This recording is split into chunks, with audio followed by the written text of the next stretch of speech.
वो कर्जवा भूल गए, 3 टाइम भोजन किए हैं लोग यहाँ पर।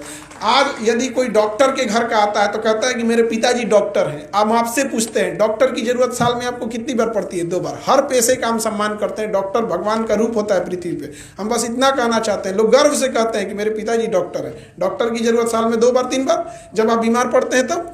कोई किसी के पिताजी अगर पुलिस में है तो हमारे पिताजी पुलिस में है, कई बार जरूरत पड़ता है पुलिस का। अगर अपराध ना हो तो साल में 1 बार नहीं, 1 बार जरूर, लेकिन गर्व से कहते हैं कि हमारे पिताजी पुलिस है। किसी के पिताजी जज हैं तो हमारे पिताजी जज हैं। जज का जरूरत कई बार पड़ेगा एक व्यक्ति को। लेकिन जिस किसान का उगाया गया भोजन आप 3 टाइम खाते हैं, चाहे जज हैं, चाहे वकील हैं, चाहे डॉक्टर हैं, चाहे इंजीनियर हैं, लेकिन एक किसान को इतना तोड़ दिया गया है कि किसान का बेटा अब गर्व से ये कह नहीं पाता है कि मेरे पिताजी किसान हैं। उसे शर्म लगने लगता है, मजबूरी लगने लगता है, क्योंकि लोग उसकी हैसियत नापने लगेंगे। अरे किसान बंजर जमीन की खेती करने वाले से आप हैसियत नापने लगे, ये बर्बाद कर दिया गया उन लोगों को यहाँ पर। आज देखिए आपके गाँव में अगर कोई फसल खराब हो रही है तो आपको रखने के लिए कोई कोल्ड स्टोर नहीं है आपके पास, नहीं है।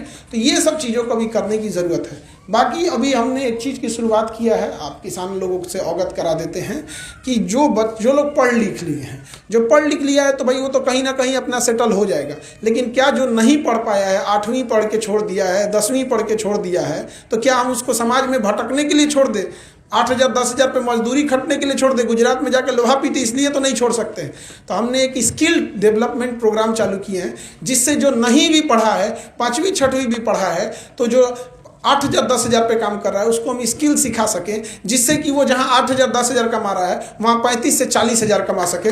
उसको तो हम लोग नहीं ना छोड़ सकते हैं। हम ही नहीं कह रहे हैं कि हम उसका सब कुछ बदल सकते हैं, लेकिन जिस फैक्ट्री में मजदूर का काम कर रहा है उस फैक्ट्री में अगर वो टेक्नीशियन का काम करेगा, सीधे उसको सम्मान भी मिलेगा, वो भी मिलेगा। अभी हम लोग ने जस्ट इस चीज़ की शुरुआत की है, तो अब किसान के घर से उनको भी हम लोग ने लाने के प्रयास कर रहे हैं। किसी को भी होम अप्लायंसेज हो गए, जैसे AC हो गया या किसी चीज़ का टेक्निकल चीज़ों का सुधारने के लिए।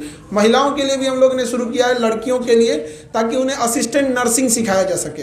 नर्सिंग के लिए अगर कोई महिला है, अगर थोड़ा बहुत नर्सिंग जानती है, तो एक मोहल्ले में भी अगर एक नर्स रहेगी ना, तो पूरा मोहल्ला उसके भरोसे कॉन्फिडेंस में रहता है कि रात 2 बजे क्योंकि तबीयत बिगड़ेगा ना, तो शुरुआती स्थिति को ही संभाल लेगी। तो अब वो दौर आ गया है कि हमें अपने बच्चे, लड़का लड़कियों सबके लिए सोचना पड़ेगा। बाकी आप सब किसान हैं, आप लोगों से हमें खुद से सीखने को मिलती है। अगेन हम कहना चाहते हैं, हम आप लोग के कर्जदार हैं। 3 टाइम आप ही लोग के उगाए गए भोजन को खाए हैं, इसका कर्ज हम कभी नहीं चुका सकते हैं। वो अलग है कि कोई आपका बातों को ना समझे, कोई आपके तकलीफ को ना समझे, तो ऐसे को तो एहसान फरामोश कहा जाएगा। लेकिन हाँ, अब वो ज़रूरत आ गया है कि अब आपको अपने लिए खड़ा होना पड़ेगा, तकनीकी शुरुआत करनी पड़ेगी। तो इस सब चीज़ों में हम लोग से जितना बन सकता है हम जरूर करेंगे आप लोग के लिए। बाकी आप लोग किसानों के बीच आके, ऐसे तो हम लोग विद्यार्थियों के बीच में हमेशा रहते हैं, आज पहली बार किसानों के बीच में आके बड़ा खुशी होता है।